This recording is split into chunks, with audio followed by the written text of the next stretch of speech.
Charge Policy Session 1, Closed Generics, What's Next? On Monday, the 18th of October, 2021 at 1900 UTC. In order to save time, we will not be doing a roll call today. However, attendance will be noted from the Zoom room as well as the audio bridge. We have Spanish and French interpretation on today's call. If you need a dial out to the Spanish or French lines, please send a direct message to staff with your preferred language and phone number. Before we begin, I would like to remind everyone to please state your name when taking the floor each and every time, and to please speak at a reasonable pace to allow for accurate interpretation. And to please keep your microphones muted when not speaking to prevent any background noise. Thank you all very much. And with this, I turn the floor over to you, Jonathan. Thanks, Claudia, and thanks everyone for coming to attend this session on closed generics. Appreciate you being here. Staff, if you can stop sharing your screen and spotlight my video, that would be excellent, because that will be the vehicle through which I will share my slides. Thanks everyone for coming. We're going to talk a little bit about closed generics. But one of the things I want to do first is let you know that we're going to do an experiment, which is a second screen experience that you've heard about in the context of ordering things you see during a television show, or is used sometimes when people do online quizzes, etc. And so what I want you to do is either go to this URL on your phone using the QR code, or the URL below it, atlarge.news/S2 for screen 2. You can do it in your browser in a separate tab if you'd like, but go there to that link and answer the first question about where you're from. You'll notice that it's already showing here on the screen the dynamic results as you answer that first question. So please, if you would, at this time, take a second, go to this URL and answer that first question. I'm going to put the URL in the chat as well. So please refrain from greeting each other for just a few minutes while people get a chance to use this URL so it doesn't scroll off, and we'll leave it up there for people to try and log on so that we get as many people of the 75 participants we have. We'll get as many people as possible to log into their second screen and to participate on this. So please log into this. What I'm going to do is change over to my slides here. So please, again, just click on the link in the chat, either on your phone. It's atlarge.news/S2 for screen 2. Please log on and participate. I'll bring this back at the end as well. Okay, so what I'd like to do quickly is give a kind of a beginner's introduction to the topic of closed generics, so that those of you that are new to the topic will have a little bit of an introduction as to how this is, what this topic is, what closed generics are, etc. It will not, by definition, go into a huge, great detail. This is a topic that's been debated for basically the last 10 years and really intensely for the last 5. So this is really just a high-level overview for those that don't have a background in it, and then the individual speakers will in all likelihood supplement my meager attempt to familiarize you with this topic when they get their opportunities to present.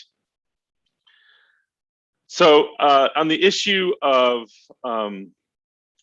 closed generics, one of the things that's confusing about it is that we're used to this term Gtld, which stands for generic top-level domain. And so that can be a point of confusion, because in this particular case, we're talking about top-level domains as differentiated from country code domains. And it's not the same thing that we're talking about when we talk about generic strings or generic string TLDs, for lack of a better term. So, what are these generics, and what does it mean for them to be closed? Well, what we're talking about when we talk about generic strings are top-level domains that are everyday words that have meaning, that aren't the names of companies, but they're just words that have a broad meaning on the internet and among people, whether it's in English or other languages or Roman or non-Roman script. It's the idea that there are just words that are in common use, words like cloud, book, jewelry, and app. And the idea behind a closed domain is that rather than being available for anyone to register, they're controlled by a single company rather than open to everyone. So, for example, Quicken could apply for .books and then reserve for themselves quick.books, and then put everybody's cloud version of their budget up on the web as, ICANN.books and IBM.books, et cetera. And they could make those URLs available to their customers, but they wouldn't sell them to the general public. They would only be available to their customers and would only have to do with their product. And so that's a closed generic, or it could be a jewelry manufacturer for which all the jewelry domains only go to jewelry distributors of their product. So that's the issue in debate, is generic words like this, but that are controlled and sold by a single entity. So what happened in 2012, which is the last time we had the big expansion of the number of strings that were available to be high-level domains? Well, after a lot of work, something called the Applicant Guidebook was created. This was a sort of a rule book or set of guidelines for those who wanted to apply for a new string to be added to the roots to be a new top-level domain. And it had rules in it, like you can't discriminate between registrars, and you have to act in the public interest. But despite the fact that there was some discussion of these closed generics prior to the publication of the Applicant Guidebook, the guidebook itself is largely quiet on the topic of closed generics, which meant that different people came away with a different interpretation about what the guidelines specified with respect to these closed generics. And as a result, there were a number of applications for closed generics. There were companies that wanted to apply for a string that they would manage themselves, be the only ones that could give out those second-level domains within that string, and to the exclusion of others. And there were many, many examples of that. These are just a few of them that came up during that previous round. So as you might imagine, there were a number of objections to these applications. The first came from the GAC with advice suggesting that such generic terms should only be allowed when specific to the public interest. Michaela Nalen, who was a pretty well-known registrar, had a group of folks together and posted a number of different letters to the board about how these contradicted the policy on non-discriminatory access to these domains by different registrars and what the public interest implications of that and the competitive implications are of that. Kathy Kleinman, one of our panelists, also composed a white paper on this topic and discussed what some of the competitive effects might be, as well as consumer confusion that could be created if individuals thought that they were looking at an open domain, but really it was closed. So if I went to .books thinking that it was going to be a way to get to all books, but it turned out to only be books that were available on Amazon, that they might not be initially aware of that and how that would affect consumer welfare and consumer confusion. And even I was involved in disputing Google's application for .app, because at the time I was the head of an app trade association. So there was a lot of pushback. And so this went before the ICANN board, who, after discussing it, put it out for public comment. And the lion's share of the comments did come back with negative views of this notion of closed generics. There were some positive arguments that were made by some that suggested that these generic terms offered an opportunity for innovation and a different type of URL than had been used possibly, and made the case that the Applicant Guidebook did not specifically prohibit them, that it's difficult to define which strings are in fact generic terms, et cetera, and advocated for a more open access to this. The GAC had recommended that there be a public interest exception, that you should only be able to have a generic term in a closed way if it was somehow in the public interest. And so all those things put together, the ICANN board ended up saying they're banned for now. You can have your money back, you can withdraw your application if you want to, and many did, or you convert your application to an open TLD, which several did as well. So .app and .cloud, et cetera, went forward as open TLDs. And the board specified that this should go back to the community for discussion for a consequent round, which has since happened. The Subsequent Procedures Working Group, whose work ended in 2021, but began nearly 5 years ago, and these conversations, I said, began way back in, closer to 2010, discussed these issues, and there were a number of proposals for allowing them all, prohibiting them all, or providing a public interest exception. But the net result was a lack of consensus. The report back to the GNSO was that they couldn't reach a consensus on what the outcome of this should be. And so they put it back into the hands of the board once again to make a decision about what the policy on closed generics should be. And so we find ourselves in a fairly similar situation, although an awful lot of work has been done and a lot of conversations have been had. We find ourselves in a similar situation to the one we did just after the application process started in 2012, which is why we decided to try and have this session and begin to have this conversation. So this is in the hands of the board, but the GAC, the ALAC, others may, through correspondence or advice, be trying to discuss options with the board. And so that's why we thought we should have this conversation. So at a very high level, there's kind of 4 scenarios that we wanted to discuss. Yes, as Jeff says in the chat, hopefully a definitive decision will happen before applications begin. So in very, very broad terms, the sort of scenarios we wanted to discuss was the possibility, as proposed by some, that we should just simply get over it and allow all closed generics. They're too difficult to define, and they'll lead to more innovation. There's plenty of open TLDs at this point, so allow them. There's also the possibility of prohibiting all of them.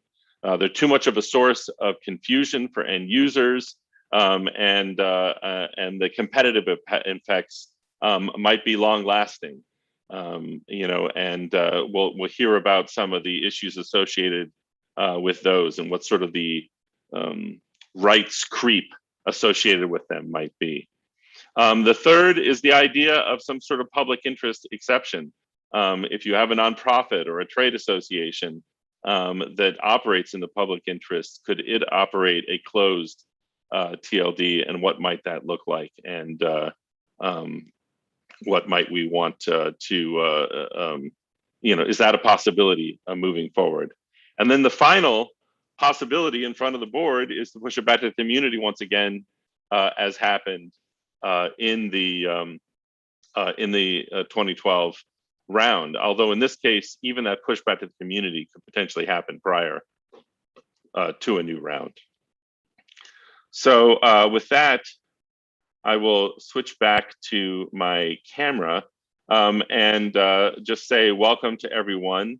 And what I wanted to do before we got too much further was to get Aubrey Doria and Becky Burr, who are both on the board and very constrained in the opinions that they're able to express here as part of this session. But as members of the board, hopefully can give us a perspective on the state of this discussion and their perception as to what exactly the responsibility is that lies with the board at this time. So I'm open to whoever would like to go first on this topic, either Aubrey or Becky next, if you're available. Should I go first, Becky? I'll go first. Yeah. Okay. Yeah, please. Go first. Okay, thank you. Thank you for the invitation. This is something as co-leads on the subject, something that Becky and I do a lot. You go first. No, you go first. No, okay, I'll go first. But anyway, so thank you for that explanation and that sort of abridged history of it all. And yes, thank you also for mentioning that neither of us can speak for the board at this point. Mostly we can't speak for the board at all unless specifically enabled. But on this topic, the board has not yet decided on a position. The board is basically, you ask, what are we doing about it? It's something that will be considered by org in terms of the ODP, in terms of what's practical, what's possible, how much does it cost to do one thing, how difficult is it to do one thing, etc. So they'll be bringing in evidence of what are the constraints and such around. Also, the Sub-Pro Caucus, which is a project within the board that has followed the PDP and now is working on understanding the issues so that it can eventually make a recommendation to the board, is looking through all the issues. This is obviously one of them. Now, in looking through the issues, we're actually going a little further back in the history, I think, than you did in yours. And we're going back to the original decision of 2007. We're going back to the board's, the recommendations of 2007, the board's approval of those recommendations in 2008. There's the AGB, as you mentioned. There's GNSO in 2013, having confirmed that because something was not specifically allowed does not mean it's disallowed.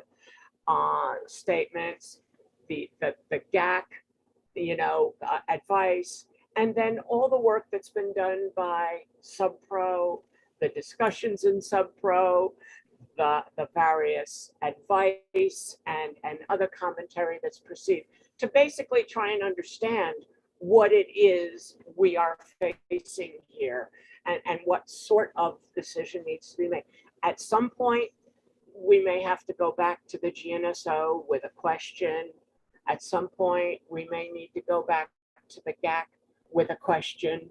At some point, there may be a need to come to the community. No decisions at all have been made about doing those things, but they're all possible.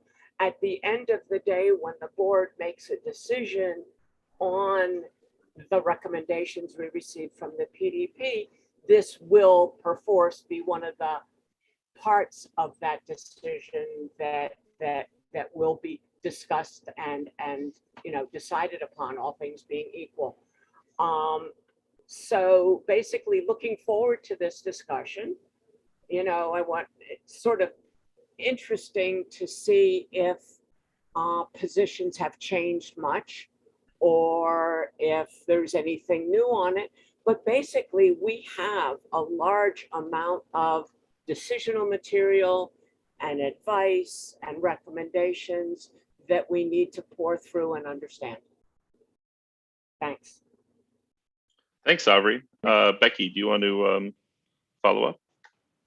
I just want to add one thing. Of course, the board's authority with respect to policy making is quite limited under the bylaws, and where our role is to act on policy recommendations that come up through the bottom-up policy development process. So as we pour through this material that Aubrey was mentioning, we have to keep in mind the role of the board and the limits on the board's authority with respect to policy. Thanks for adding that.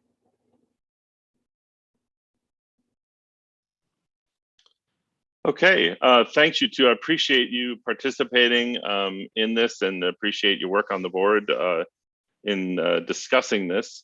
So what I want to do is remind everybody once again of the second screen experience, if you will. And if you haven't had a chance, go to the URL on your phone with the QR code, or use the domain as it's posted there to go to your phone. And so what we're going to try to do is, again, just an experiment to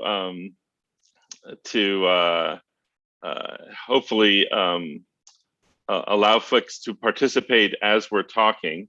We're going to start with a discussion of allowing all of the closed generics. And so what you're going to see then next, bear with me a second. This is all very experimental, but we will try to keep it interesting. If I say,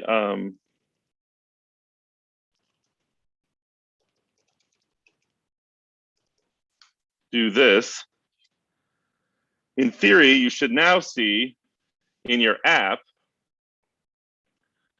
a little thumbs up and thumbs down on the topic of allow all. And then what I'm going to put up in my video is actually a gauge to show how people are voting as they go along. And to keep people from just hammering the gauge, there's a built-in random delay that means that you have to wait and hear something interesting as someone talks before voting again, so that you're not just spending your whole time hitting up and down. So this is what it's going to be inside of my video window as staff spotlights Mark's video window to discuss the possibility of, or the scenario of, simply allowing all closed generics in the next round. So if possible, staff, if you could highlight spotlight Mark Trachtenberg's video, he can give us a little overview of his thoughts on closed generics. Thanks, Mark. Thanks, Jonathan. I'm actually filling in for Paul McGrady last minute and didn't have so much time to prepare for this, but fortunately, I think the reasons for permitting closed generic TLDs are clear, although I'm also pretty sure that some in this session will not agree with me.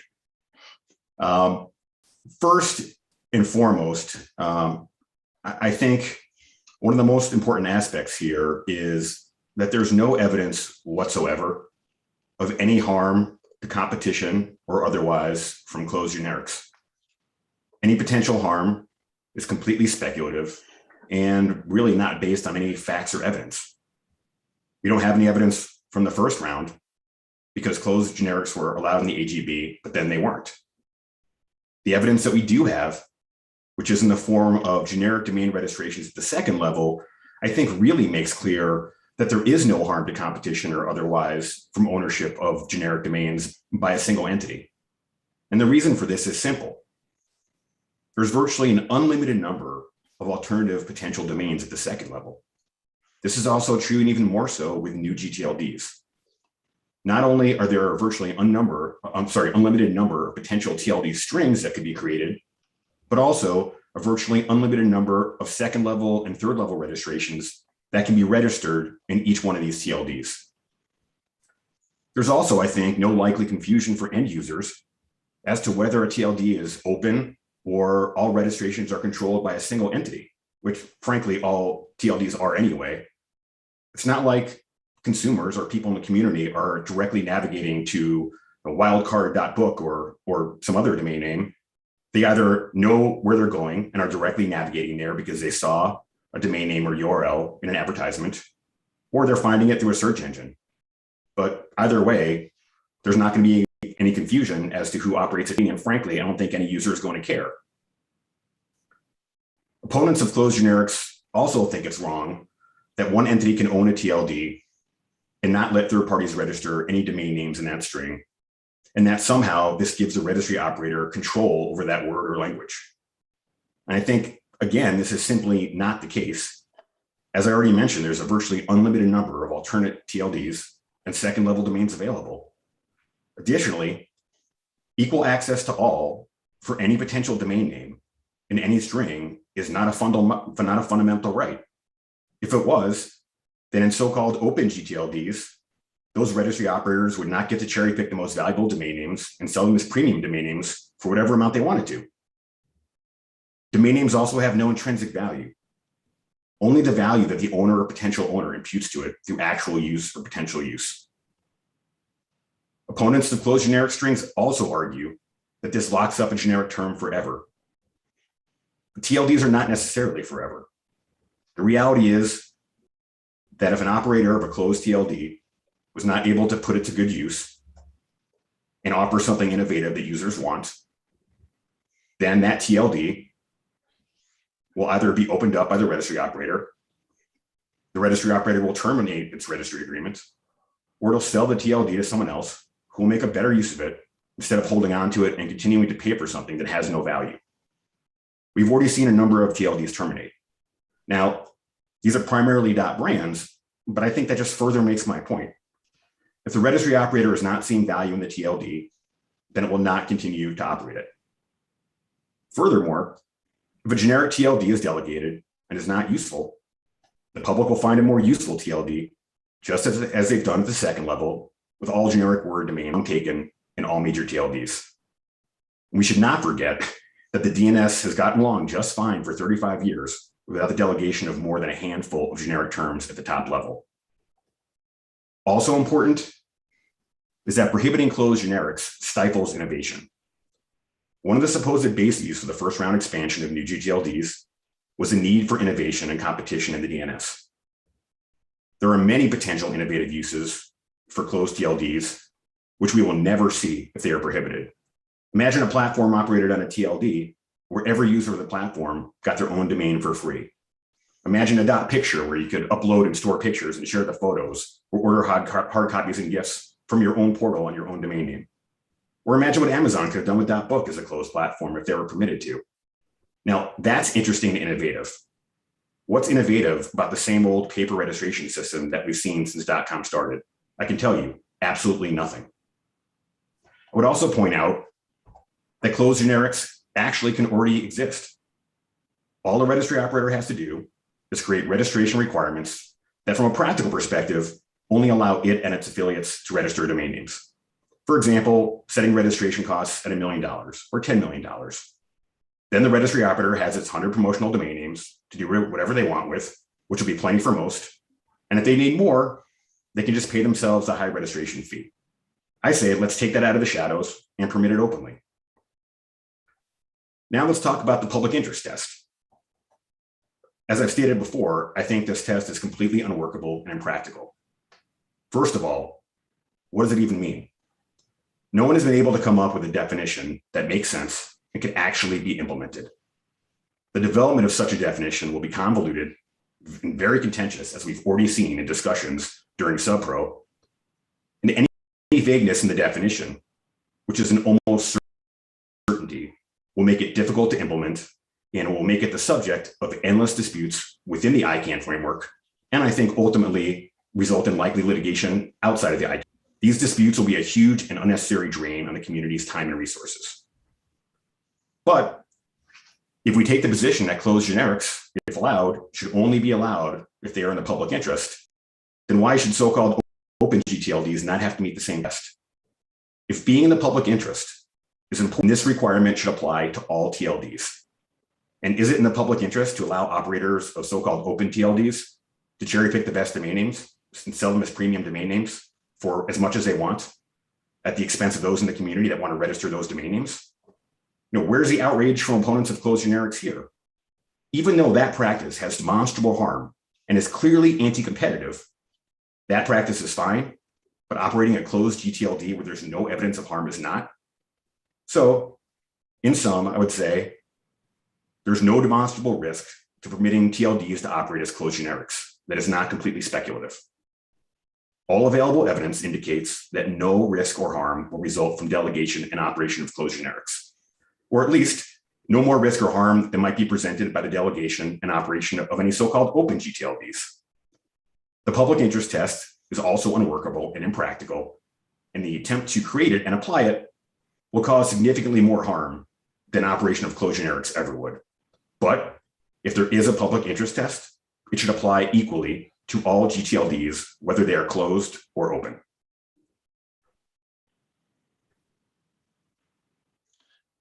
Thanks, Mark, and thanks, folks, for participating in the experiment. We'll keep it going. I'm going to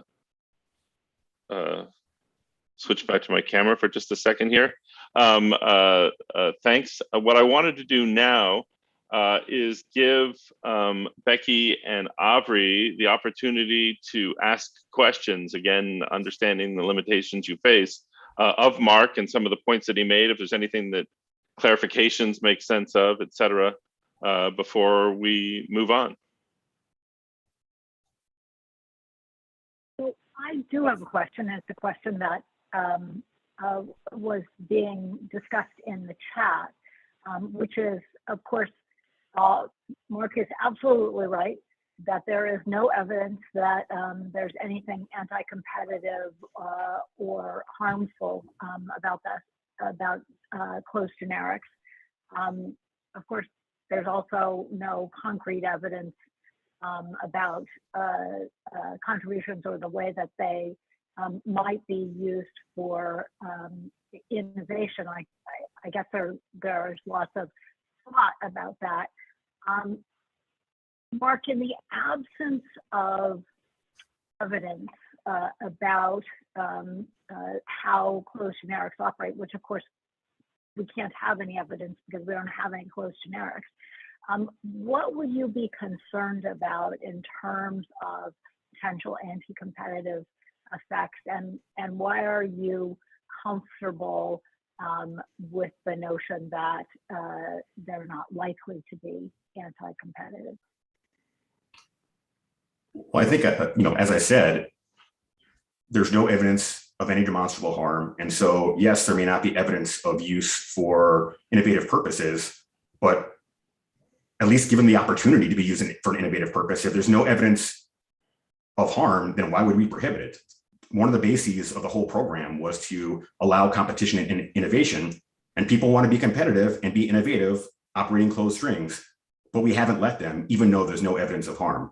So if we're going to operate on a schema of no evidence of harm is not sufficient, well, then we should not have a second round, right? If that's the conservative approach we're going to take, because we've seen plenty of harm that's resulted from the first round, not only in the anti-competitive behavior I discussed multiple times of premium domain names, which clearly is anti-competitive and harmful to the community, but also other abuses to the system.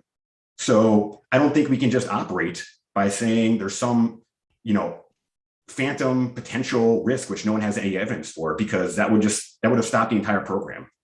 So everyone has no trouble taking on all these other risks, but for some reason, this one risk that there's no basis for, no evidence, no facts, this is the one that people are getting stuck on. That's where I just have difficulty. I don't understand it.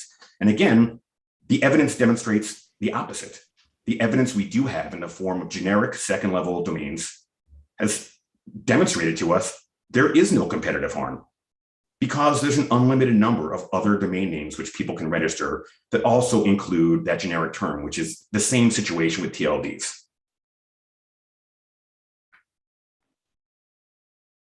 Thanks so much. Yeah, go ahead. I too have a question. This is Aubrey speaking. And my question had to do with the impossibility of determining global public interest. Now, certainly the board is responsible for every decision being shown in terms of its global public interest. And we've created a framework that we're developing and testing and using to do that. And in fact, that framework is going to be used in the ODP to determine at least a point of view on whether the program, as you say, is or isn't in the public interest, and perhaps some of the arguments you've made, you know, may sway that. I don't know, but I don't really understand why there's such a certainty that a framework that you know, especially one that's rooted in ICANN's mission and its values and its commitments can't be created, that these names could be described under and perhaps even judged under, you know, with comments that a procedure could not be built using a general global public interest framework, such as we are now trying to use, because we always have to act in that. That can't be. I'm not sure I understand why it's impossible.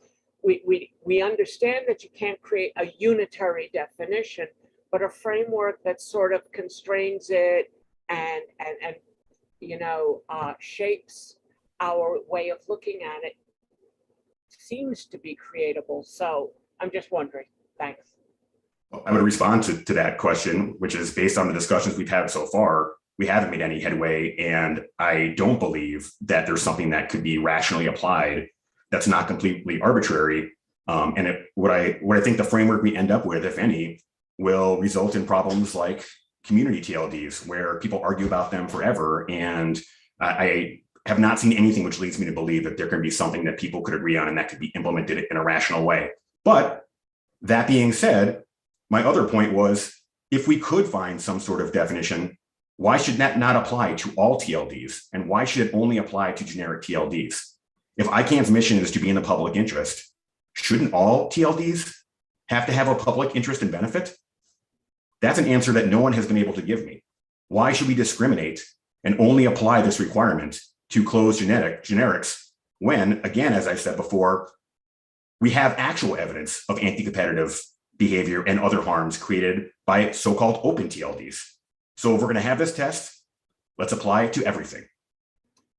Thank you for that. Perhaps it is something that should be looked at. Thank you. Oh, great. Thanks, Mark, so much. Again, just a reminder to people that we've had some people added on. If you want to engage in the second screen experience, the experimental audience interaction, go to the URL that's here on the below the QR code, or type in the domain name and participate via your phone.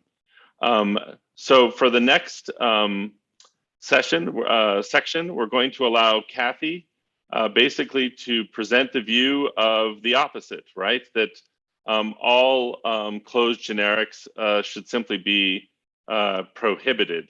With that, Kathy, I will let you take it away. Can you hear me, Jonathan?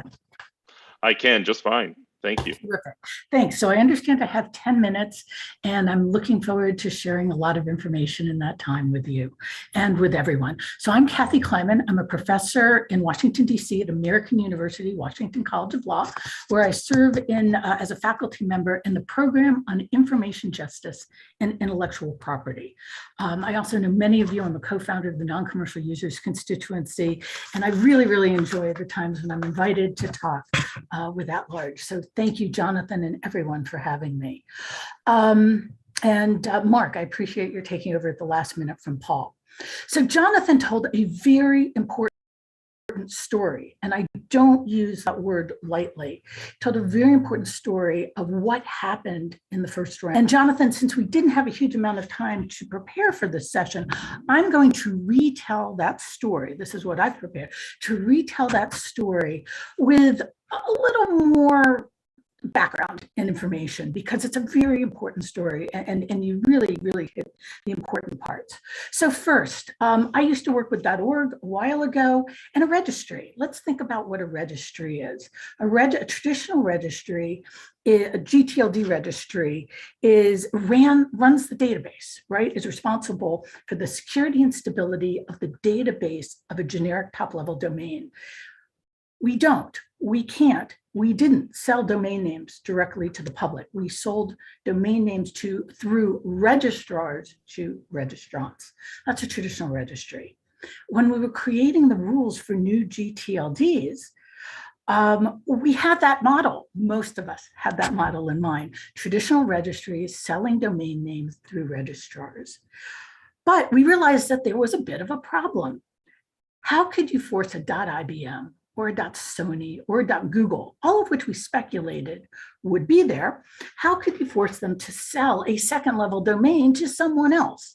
The affiliation is apparent at the top level: IBM, Sony, Google. So we did say that a certain group we created, an exception was created along the way for .brands, so that they would own not only the top level, but every second level domain. That's what a closed GTLD is. So please keep this in mind as we talk about closed generics.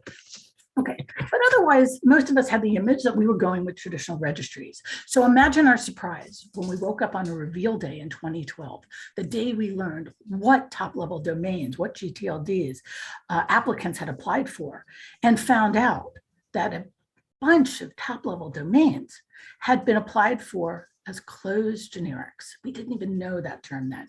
And I'm going to read you some of them: baby, beauty, blog, Jonathan shared app and book and cloud and cars and cruise and games and flowers and movie. And it went on and on and on. There was a bit, there wasn't even a bit, there was an upheaval. Wait a second, the common name of a business or industry being registered so that that business or industry, and in this case, some of the largest companies in the world and some of the main competitors in the world, would then own all the second level domains of the generic word, the basic common term of their industry or business. Well, the GAC started to object. We had early warnings by the dozens on this. The ones I read to you came from Australia alone. So GAC early warnings are when you take the temperature of individual governments and they say, wait a second. And let me read you what Australia said. Said the proposed string, whatever it is, fill in baby or beauty or book. The proposed string is a common generic term related to a market sector. Restricting common generic strings, the exclusive use of a single entity, could have unintended consequences and a negative impact on competition. That's government officials telling you that. And so I wrote about these concerns, as Jonathan noted, and Michaeli Nalon, a registrar in Ireland, Black Knight, wrote about a great piece, and I'll put the link into the chat later, called a Circle ID piece called 5 Reasons Why Closed Generic New GTLDs Should Be Opposed. And he said, and some of them, I'll just read you the highlights. 1, the internet thrives with freedom of choice and openness. 2, dozens of applications to ICANN for new top-level domains seek to completely segregate and close off common words for use by one company rather than for the entire industry group or class. He then lists off some of the same strings that I just shared and then says closed generic TLDs lead to unfair closures and improper restrictions. Companies will be barred from using the generic string of their industry to promote their own businesses on an equal and fair footing. Microsoft filed a letter with the ICANN board. Parminder Jeet Singh, and I'm sure I'm mispronouncing his name, but many of you know him. He was, I'm not sure if he still is, executive director of IT for Change. He wrote a huge editorial that got a lot of play in the Hindu in 2012 called Beauty Lies in the, quote, domain of the highest bidder. He was upset, and he used one huge example that L'Oreal had applied for .beauty as a closed generic, and that this would deprive thousands of companies, small businesses in India of using domain names in .beauty for their beauty services. The ICANN board held a public comment process, and what happened was we heard from more small businesses, individuals, entrepreneurs from a wider part of the world than I've ever seen before in a public comment. This was not the usual suspects. We heard from small booksellers around the world and publishers and writers saying, no, don't let Amazon have .book as a closed generic, and many, many other participants. The board banned generics. Nobody's silent on the issue. The board passed a resolution to ban closed generics in 2015 and asked the companies to change their applications to open generics, or they could withdraw, or they could hold. And the vast, vast majority of companies, we saw dozens and dozens of applications becoming open for these basic common terms of their industry. Let's talk about consumers and end users. Why does this matter? We know companies, you can make a fortune monopolizing the basic term of your industry and business. There's no question why people want it. But why is it that we know there's harm? And why is it that it's a fundamental principle of the world of trademark law that you do not allow a single business or entity to monopolize exclusively the word, the common word of the business or industry? So it turns out we do it for consumers and for end users, certainly in trademark law. So the basic principle, and I'll start with the US Trademark Office, just because that's where I have easy access to and I teach it every day. US trademark law, and you can't see it, but I'm holding up something that examining attorneys use, the people reviewing trademarks in the United States. And it says generic terms are terms that the relevant purchasing public understands primarily as the common or class name for the goods or services. Generic terms are the ultimate in descriptiveness, and they are not registrable on the principal register. Generic terms are refused registration in the US under the Trademark Act. And it's a basic principle of language. You cannot register truck or car as a trademark if you are in the truck or car industry. And I've checked with my friends who are professors of international trademark law, and they affirm that this is one of the basic principles of trademark law around the world. It's also a basic principle of language that for us, for consumers, for end users, for those of us who will be using these domain names, opening up the top levels to make sure that anyone who's an app can be in .app. Can you imagine if we'd shut down .cloud in 2012, just as that industry was breaking through? Instead, it's become a model of competition, of new entrants, of the innovation. Domain names, we know, that's why we spend so much time in this area, are critical to innovation. They're important to competition. And you can register your brand, right? Again, .sony, .IBM, register your brand name as a top level, but don't take away, don't monopolize the top level domain that's generic to your industry. It's not fair, it's not right.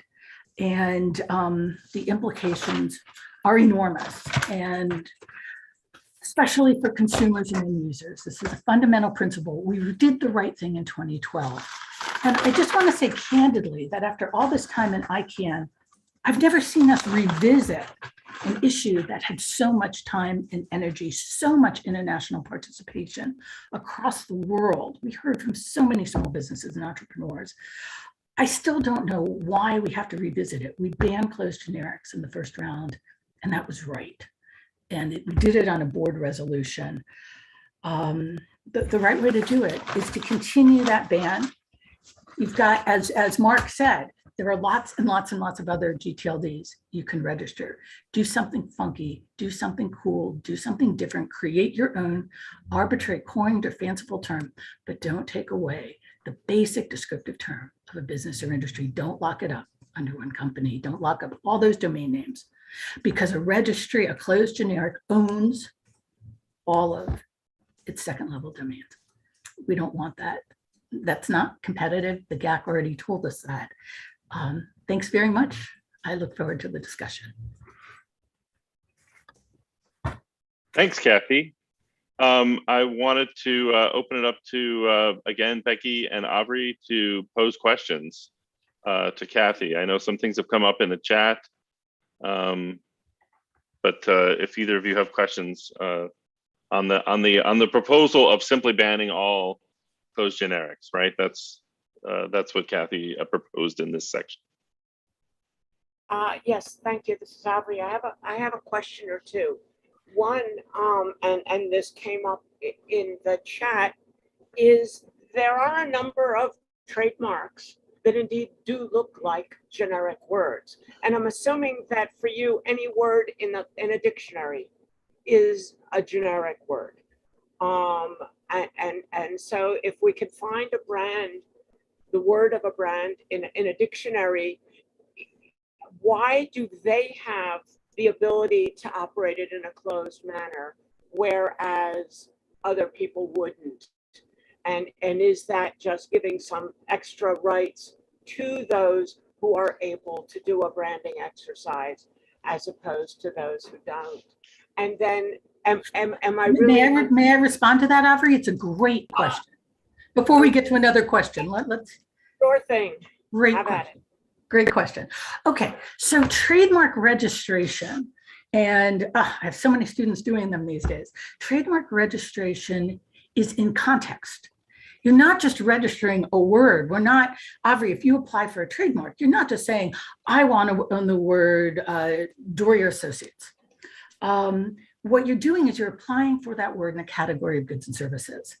So I've always thought that if I opened up a line of children's clothing, I would call it milk. Milk is absolutely a word in the dictionary, but I would be using it I would be using it in a special way to mean children's clothing. And if I could associate that with children's clothing, then I would have, I could get a fairly strong mark.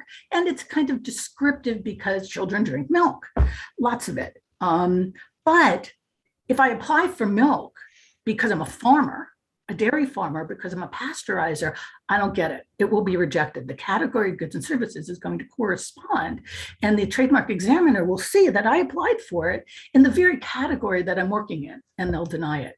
So all of these things matter. So in the first round, we saw Coach apply for Coach as a .brand. Now, of course, if it were 100 years ago, which is kind of fun to think about, 100 years ago registering GTLDs. But if it were 100 years ago and you and I both had coach manufacturers or coach leasers, we were leasing coaches with beautiful horses to everyone, it would be a generic. But when Coach registers it for purses, it's not. So all of this depends on the context. And here too, it's pretty easy to tell when Google applies for .blog and .search as closed generics. We know what they do, and we know, they knew they had to change that in 2012 because they were using it as a generic term in their industry or their industry and business. Sorry, back to you, because I know you have a second question. But a question I have on that, when you're applying for a TLD, you're not applying within a specific industry, within a specific fund. You're applying for a generic name or a general name, a GTLD, a generic TLD, that exists on the internet. Is is that to be policed within your mind to make sure that it is never used for anything generic?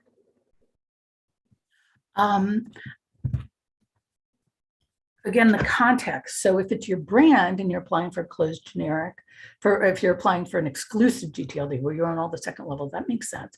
But no, it's pretty easy to know who the biggest competitor. And in the first round, we saw some of the biggest competitors in the world applying for the generic of their business or industry. There wasn't anything unusual about their listings. They knew exactly, when Amazon applies for .book, you know exactly what they're doing. There's nothing that, they're the largest bookseller in the world. I'm a little confused. Yeah, okay, perhaps I explained myself badly. After they've gotten it, yes, you know that you're applying for .milk because you create children's clothes that are called milk. But is there anything to prohibit you then from using it for whole milk or something else? Is that to be policed? And that's when it's in a brand. And yes. I'll leave. Yes, I would say in part 18, in the public portion of the applications, we do tell people what we do tell the public in the public comments. So for end users and consumers, ALAC, please take note that we have a huge public comment process where we, the public, have the opportunity to comment to the ICANN board and the ICANN community about these applications. I don't know whether it will still be part 18 in the future, but I spent a lot of time reviewing the public portion of the application, as did anyone who cared about .kosher and .halal and other things. And so, yes, I do think companies are bound, as in a trademark application. I think in a GTLD application, you should do, in general, what you told the public and the ICANN board and the ICANN community what you're going to do.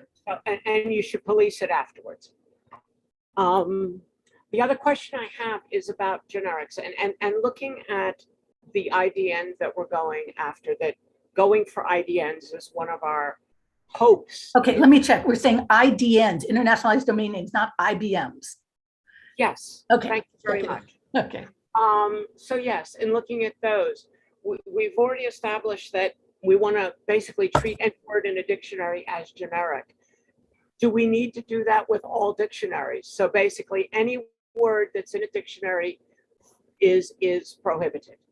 No, you mischaracterized what I've said. So when L'Oreal applies for .beauty, as a closed generic, we know exactly what's going on. So if L'Oreal applies for .beauty in Hindi,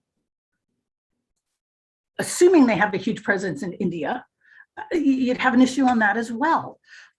Again, fundamental principle of law, generic words in businesses or industries, it translates across languages and it translates across scripts. Basic principle of international trademark law and registrations that we all get to use language in its ordinary and normal way, regardless of what language we're speaking. Thank you. So if I understand you, it's only brands that can have closed TLDs. There may be a spectrum, but we created it for brands. Brands are the easiest case to justify. Closed generics on the opposite end of the spectrum should be open because of that generic word in the business or industry. There may be something in the middle that we need to talk about. One last thing I wanted to point out, that the decision of 2013, the NGCP decision, was not a policy. It was merely a decision made as a practice for that round. They were very specific in that motion to say this does not apply for future rounds because the board cannot make policy. And in not confirming it, the subsequent procedures, new GTLD, PDP, in not confirming it, they didn't bring it up to the level of policy. So I do wonder to what extent you can consider that a policy. I consider it a precedent. I'm holding the resolution here, the board's resolution 2015 here, and I consider it a precedent. The board understood exactly what was going on. A generic string means a string consisting of a word or term that denotes or describes a general class of goods, services, groups, organizations, and things, as opposed to distinguishing a specific brand of goods, services, groups, organizations, etc. The board, when it took its action, the GAC, when it took its action, the dozens and dozens of early warnings, the board wanted ICANN the next round, wanted the community in the next round to create a new set of rules. We didn't. So we couldn't. There's a lot of lawyers who want to get closed generics for their clients in the next round, and consultants too. So we didn't create a new policy. The question is, what policy prevails? And again, I'm wondering why consumers and end users, small businesses and entrepreneurs have to refight the same fight again and again and again. The board did act, and it was successful. Notice the world did not come to an end. Brands got to keep their TLDs, and the closed generics became open generics and opened up to innovation in new industries and a wide variety of competitors. That seems like the right move for consumers and end users and the internet community and the world community. Thanks, Kathy. I think that's a good note. I think that's a good note to end on. I want to give Mark just 2 minutes, just because there's been a lot of conversation going on in the chat about trademark law itself and its application here. And I just want to have the opportunity for those ideas to get expressed, if you can do that in a pithy way, Mark. Thanks. Here's pithy. Who cares what trademark law says in this case, right? ICANN is not the trademark office. And so, what can be registered as a trademark in the US is not necessarily applicable to what should be available as a TLD. So I think it's just apples and oranges here. And frankly, I haven't heard Kathy say one thing that addressed any of my points, right? We still have no evidence of any harm whatsoever. There's not likely to be any sort of confusion here. And there's no reason to not let future applicants make innovative uses of their TLDs as closed or open. May I respond? Very quickly, if you would. Thanks. Okay, couldn't respond to Mark's. We each formed a speech beforehand, before this meeting. So Mark, couldn't respond to you because I didn't know what you were saying, and we didn't even know you were going to be here until today. But I think the harm is shown. We have decisions before the International Chamber of Commerce from communities objecting to closed generics. Trade associations objecting on behalf of their own communities. The CTIA, the Wireless Association, objected to Dish DBS and Amazon controlling .mobile as closed generics on behalf of all their members. And in fact, the panelists there agreed with them that there would be harm, that they had proven there would be harm to the community. We know what will happen if the largest competitors get these closed generics. Far better to let them get the brands as closed, keep the generic words open, and then there's lots and lots of room, as Aubrey, I think, showed us, lots of room in the middle for innovation and ingenuity and cool naming, but not in the generic word of your business or industry. Thanks. Kathy, you don't know what the future holds, and you don't know what any of those companies will do with those TLDs. And if we're going to operate on a schema of avoiding all possible risk, then we should not have another round, because there's too much risk and potential that all sorts of TLDs can be abused. And that's just not a basis to make this decision on. Mark, I think the first round actually went stunningly well. We opened up these closed generics, and the GAC told us to, in addition to everyone else.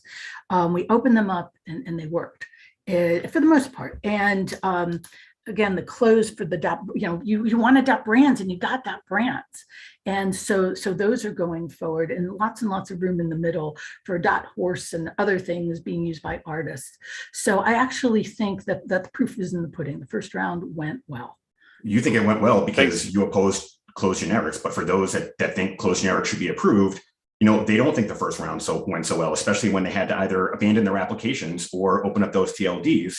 And in addition, there's many other abuses and many problems, again, like premium domain names and other competitive issues that have arisen. So the first round was not perfect. And if it was, and it went so well, we wouldn't need sub pro. We could just use the same AGB in the same system we used before.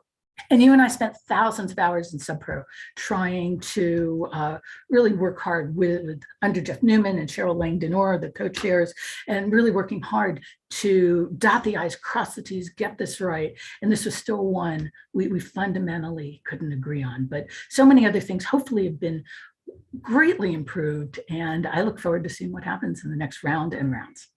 Thanks, I'll close it by Kathy. agreeing with you that we could not agree.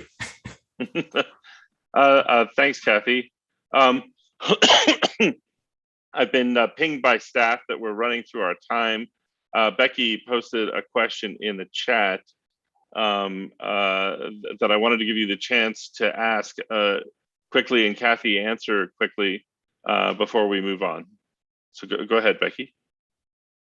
Jonathan, I just have a question, and this is a question of, is there a slippery slope spectrum issue here that we're not dealing with? So we allow Gtld operators to lock up generic terms for specific industry groups. So .bank or financial institutions that possess certain credentials. But of course, it's not great for blood banks, but we thought it was okay. And I'm just trying to understand why it is okay to take a word out of circulation at a certain level in the DNS and lock it up for a specific set of actors that have some relationship to it. But it's not okay to do that for a smaller set. I'm just looking for the principled difference here. It's a good question. So let me take that attorney as an example. We wouldn't, I mean, my sense was that we were going to allow a, it is a great question, as the chat says. We were going to allow the registry to restrict who could register a domain name under a .attorney or a .avocat to those people who are credentialed, like you and me as attorneys. And that would be okay, but that they couldn't just restrict it to French attorneys or German attorneys or American attorneys, that the domain names had to be open to those who reasonably fit the category. That was my sense of what we did with these sensitive strings like .hotel and .bank. We obviously want somebody minding the store, particularly in .bank for security. We want real banks in there. We want someone checking the paperwork. But if .bank just became the largest American banks, I think there'd be an uproar, and that's not the policy they've set in place. So these sensitive strings, as you know, the GAC was very careful. We had both the exclusive strings, what we now call the closed generics, and the sensitive strings. And so we treated sensitive strings specially. But you know, the idea that a .attorney or .hotel or a .bank would withhold that registration of a domain name to a reasonably credentialed applicant somewhere in the world, registrant, domain name registrant, is not what we were expecting. We're expecting that they're allowing that competition in, is my understanding.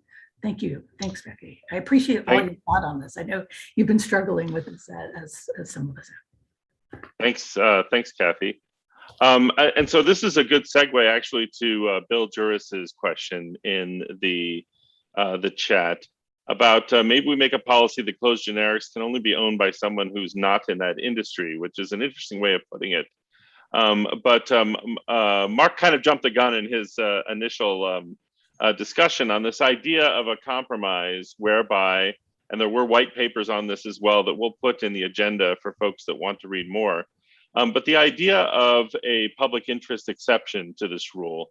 And so there's a couple of different forms that could take. One is that nonprofits like the Red Cross could apply for dot relief because there's been so much phishing scams and things like that in that context. And so that would be something that you would that they would maybe manage and validate in a stronger way than just a restricted TLD like .bank. I don't know.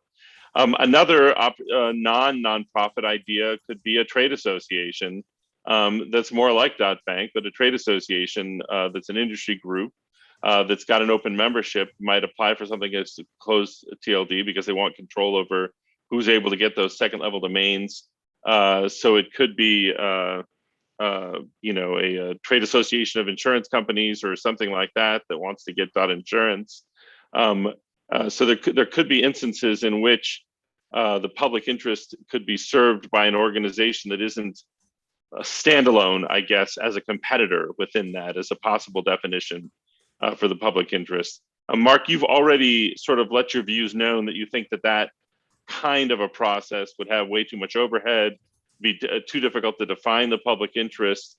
But rather than define the public interest, is there a way to look at this as a variation on the restricted TLD that might be in the public interest? And so I guess I'd go to Kathy first to talk about this, and then back to you, Mark, to talk about this idea of a compromise in which trade associations or nonprofits and others could apply for closed generics with the intent, as Jeff puts it, to be in the public interest of the public at large, as opposed to registrants in particular. Kathy, I'll go to you first. Jonathan, it sounds good in theory. The devil is always in the details. And I spent months on this issue, trying to come up with something called a public interest, that we call the public interest closed generic TLD. I work closely with George Sadowski, who was on the board when the board had the resolution banning closed generics. Worked closely with Alan Greenberg and Greg Shatton. We all put our names on a proposal. And the community couldn't agree on it. We thought we were really reaching out, but it's hard. It's really, really hard. Mark, if I'm misattributing, please let me know, but I think you said that the overhead would be enormous, and it really would. Who defines public interest? Who contests public interest? What do you have to submit up front? What would the applicant have to submit up front? Perhaps that they are, and here I'm reading from our proposal, that they're a not-for-profit organization or comprised entirely of not-for-profit organizations. How are they going to run the TLD? How are they going to open it up to all kind of reasonably situated registrants for domain names, as a .bank or a .attorney might? How does ICANN know, when you're sitting on a stack of applications, perhaps thousands of them, how does ICANN go through the process of determining, is it like a community application? How do you go through the process of determining whether the statement of purpose is enough, whether the applicant is enough, whether the governance plan for the TLD is enough? Who rejects, who reviews, who rejects? This could spend, I mean, it's possible, it's conceivable. I think it would take an enormous amount of ICANN's involvement for the at-large community, for the non-commercial stakeholder group, for the commercial stakeholder group. I think it would take an enormous amount of our time, enormous, to review, to monitor, to oversee. I think it could be a big black hole in the next round of new GTLDs, because it would take so long to process these applications.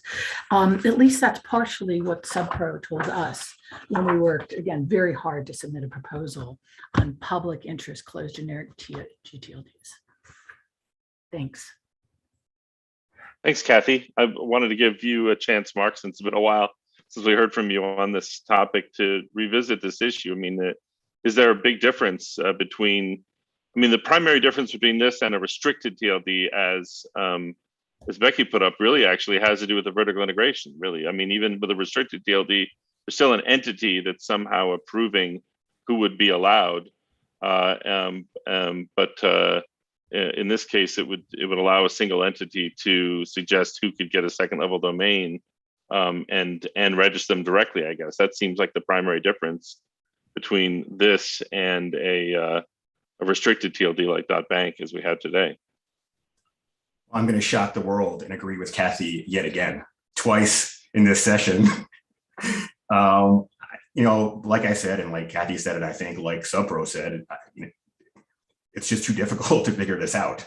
And how is ICANN qualified to be in the position of being the arbiter of this and determining who has sufficiently met this test of being in the public interest? The proxies that have been suggested, I just don't think are good ones. Not-for-profit is a tax status, as I said in the chat. It doesn't necessarily mean in the public interest, and it means different things in different parts of the world and in different jurisdictions. And a trade association its purpose is to advance the goals of the trade association, not the public interest. You know, the Association of Travel Agents, they're not there to help the public. They're there to help travel agents, which is not to say that a trade association couldn't have a dual purpose and that all of things are meant to harm the public. Some things I think are meant to really help the public as well, but a trade association is not there for the public interest. And so, you know, we don't have, I can't imagine, no one has come up with any good tests that we could use. And I just don't think that there is one. And even if there was, which I don't think there is, I don't think that ICANN is the right organization to be applying it. And again, if there is such a test, then it should apply to everything. We shouldn't discriminate. You know, everything's about non-discriminatory access and equal treatment. So let's treat all TLDs the same. And if we're going to have this test, which I don't think we can have anyway, it should apply to everything. Thanks, Mark. I'll zip back to Becky and Avri if you've got questions on this issue of a public interest exemption for either of the panelists. I don't, thank you. Oh, I feel just as confounded as they do. Okay, thanks. So if we might discuss a final scenario, which is for the board potentially doing exactly what they did in 2012, which is push this topic back to the community. It was part of a giant work group, but is this something that we want the board to decide, or is it something with some guide rails or additional questions or something that should be put back in the hands of the community to decide? Should they, in fact, do what they did in the last round, especially since we have time, and push this back? So I would like to, I guess, go to Mark first on that topic, and then Kathy. I mean, I guess I would say that, you know, the one thing that we have evidence of that's clear that nobody can disagree with is that the community could not decide. We spent countless hours on this topic and people couldn't even agree on what the status quo was. So to have the board kick the can back to the community, kick the can down the line, it just doesn't make any sense. I think the board here just has to make a decision one way or the other. I mean, I hope it's one way, but to just leave this in limbo doesn't really seem to make much sense to me. And to kick it back to the community, how does that work for the second round? You know, people are talking about an open second round forever, which is constant, continuous. So when does this get decided? 5 years from now, 10 years from now, 100 years from now? There's got to be a decision. And, you know, that is the purpose of the board sometimes. They listen to the input from the community makes policy, but at the end of the day, the board has to make a decision. In the last round, they made a decision to temporarily not allow closed generics because they were facing a lot of pressure and for a variety of other reasons. I wasn't in the board meetings, but that was their temporary decision at that time. And so, you know, that's why we have the board, because the community can't always decide. So here, the board needs to make a decision, and, you know, I hope they make one. Thanks, Mark. Kathy? Yes, and now I get to agree with Mark. That's three. So another breakthrough, which is wonderful. Mark, you're right. And Jonathan, going back to the community, let me tell you what you're positing is another PDP, an expedited PDP, but we're talking about another policy development process. We had the screws put to us, you know, quote unquote, in both subpro and, as you know, I was a co-chair of the Rights Protection Mechanism Working Group, which Mark was on as well. We were told we had to move quickly, that the world wanted, that the community wanted, that applicants wanted these new rounds to open up soon. We had to work very, very quickly. In the end, it took years, but we did the work as fast as we could. And now the new rounds stand at the precipice. You're going to throw it back to another PDP? That could take years too. I agree. I think the issue has been defined. I think the precedent has been set. There's nothing silent about what happened in the first round. The community spoke, the board spoke, the GAC spoke. Yeah, we know the issues. They're very, very clear. And now it's time for the board to speak again. Mark's right. You know, sometimes the board acts. And this is one I think to move forward to the next round as quickly as possible. This is one I think they will. I would hold notice and comment and other things, but and again, you know where I stand on this. The banning closed generics is the right thing for language and the right thing for new GTLDs. So thanks.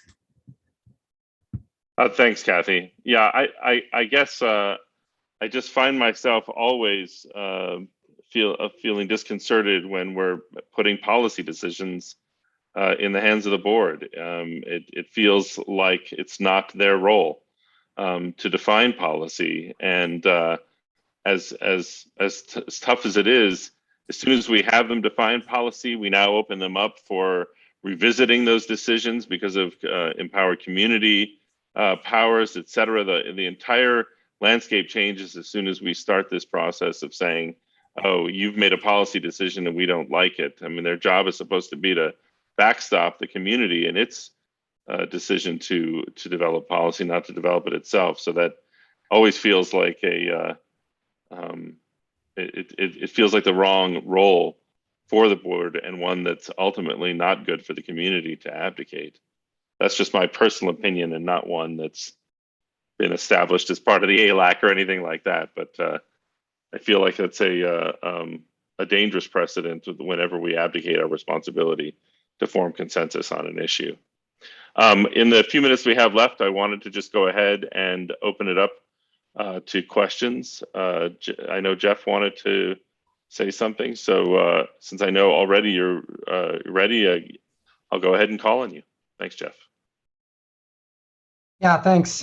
Thanks for hosting this, Jonathan, and to the ALAC. I mean, I think that this is, you're just getting a flavor for what 5 years were like within SubPro on this very issue. And I know Kathy was saying that she sort of felt rushed at the end. And to be fair, you know, I don't think Kathy joined until kind of the mid to later stages. So, but a number of us had discussed this issue on multiple occasions throughout the year for hours and hours and hours. And the only advice I can give is that if the board were to punt part of this back to the GNSO, it would have to be with some sort of concrete direction. It couldn't just be an open-ended, just do it again, right? So it would have to be with some sense of the board, like, you know, we want to allow some closed generics if they meet a public interest test, and this is kind of what we're thinking. Now, GNSO, can you come up with some policy to achieve that?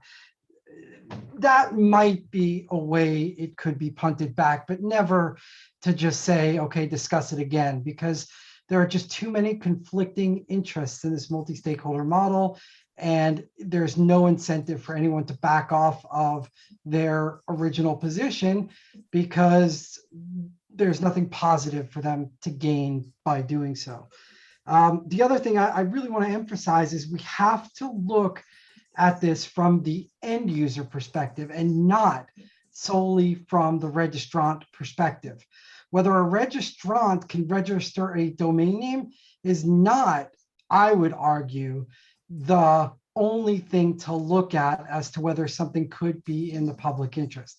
I can think of, and I'm not saying I'm for closed generics or against, I'm just saying I can think of a number of uses that a registry that's the sole registrant could do with a TLD that would be much more beneficial and in the public interest than just selling domain names to the public. So I think that that's something that needs to be considered. And then the last thing is, we're not looking for the best possible use of a TLD.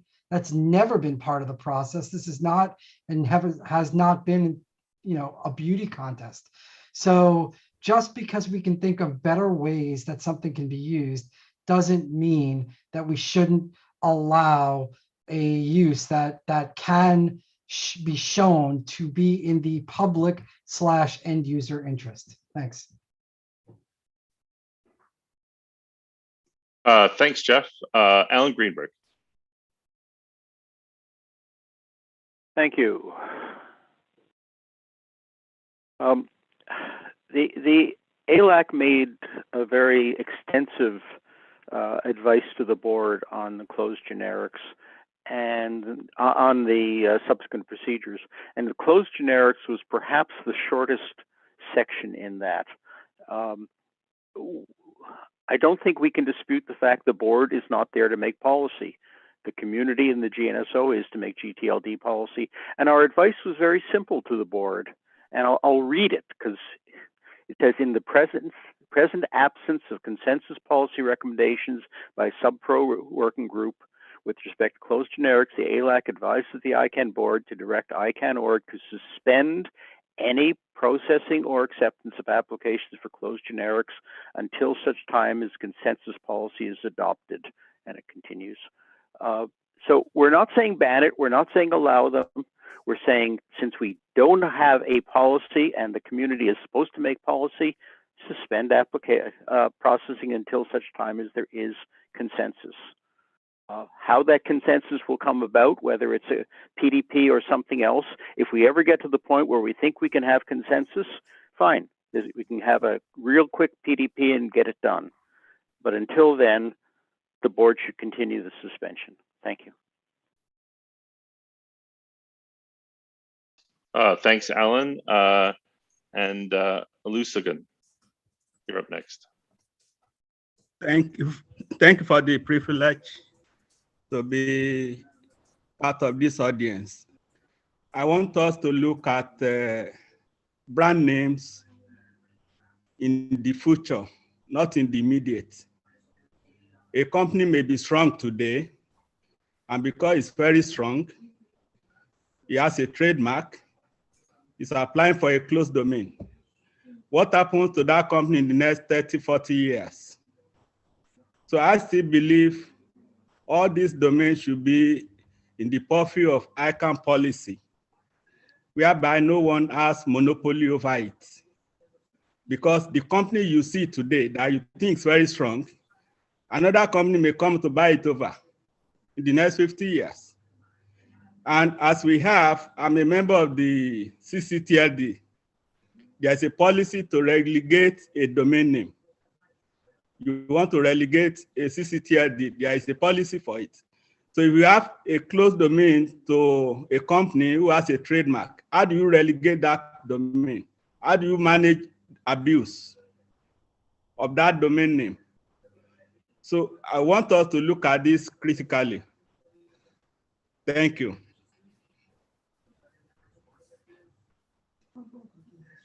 All right, thanks. Thanks for your comment.